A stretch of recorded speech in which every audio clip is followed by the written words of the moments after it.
Okay, here we go, people. Prepare to fall in love. All right, so located about a half hour outside Quemado and right on the border with Arizona is the property we will be speaking about today. This one is located in the Escudilla Bonita subdivision, which occupies this space roughly right about here. And it should be noted, guys, that in order to access the sub, you really need to cross state lines into Arizona along Highway 60 and then double back here along these roads back into New Mexico. But once you do, you will come upon this sign at the entrance to the sub. Now, this, as you can imagine, is a rural residential region. What is unique about it, however, is that this subdivision has its own fire station, well-maintained roads, utilities throughout, and features a fair amount of developed home sites, such as the ones you see here. Now, here's the thing, guys. The subject property is 9.5 acres and it sits here along Bluebird Drive. It has power and underground telecom at the lot line and survey pins and boundary markers already in place.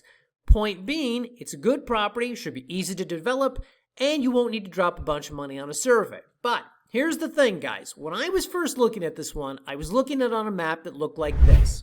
And when I was doing my initial inspection of the property, I was looking at it going, okay, it looks like it's got good road access. You come in here, you drive up the property this way. Okay. Then I go to satellite view and I look at it and I'm like, okay, it looks like there's power here along the road. You got a neighbor over here. All right. But then I'm looking at the plat map and I'm seeing this. And I'm looking at it thinking, like, why would you draw the boundary lines like this? Like, most of the time it's a square, it's a rectangle. Why is this one so oddly shaped?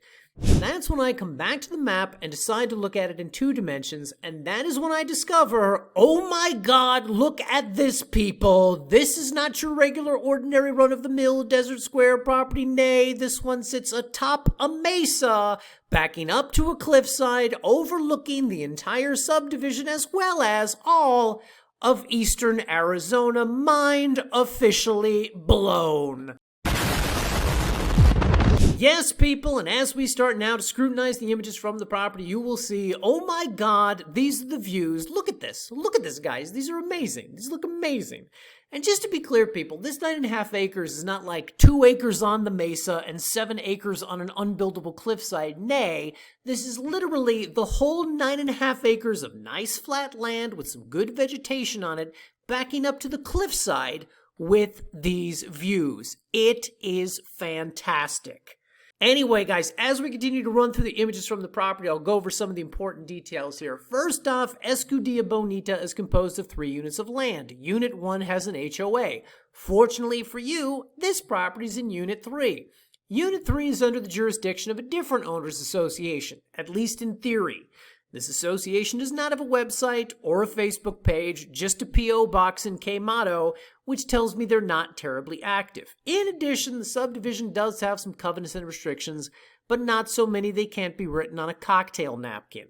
That's my way of saying they're pretty light. Additionally, guys, when I see homes and properties that look like this, I tend to believe that whatever rules exist are not being enforced. In addition, the covenants make no mention of minimum square footage or specific structures which might be forbidden, so since Catron County is pretty light on zoning to begin with, that suggests to me that tiny homes, earthships, geodesic domes, and whatever else your little heart desires would likely be something you could build here. Now, while Quemado is 30 minutes away as the crow flies, because of that double back you have to do in Arizona, it's actually closer to an hour drive. Fortunately for you guys, Arizona also has towns, and one of those towns is located pretty close by. Namely Springerville, Arizona, with a population of about 1,700, which is about 20 minutes away and has all the basic amenities one might need, such as grocery stores, hardware stores, pharmacies, medical centers, so on and the like. And finally, guys, because we know the end buyer for this is someone who loves them some nature, it's important to note that the property sits within easy driving distance of the Apache National Forest, where you can take in plenty of camping, hiking, picnic sites, and of course, hunting. In addition, for all the fishermen out there, on the New Mexico side of the border, you've got the Quemado Lake, and on the Arizona side, you've got the Halsey Lake. This new 9.5 acre property with well-maintained roads, power, and underground telecom at the lot line, as well as stunning Mesa top views, can be found on our New Mexico page under our Catron County listings, and it is priced at a mere, people, a mere $35,000.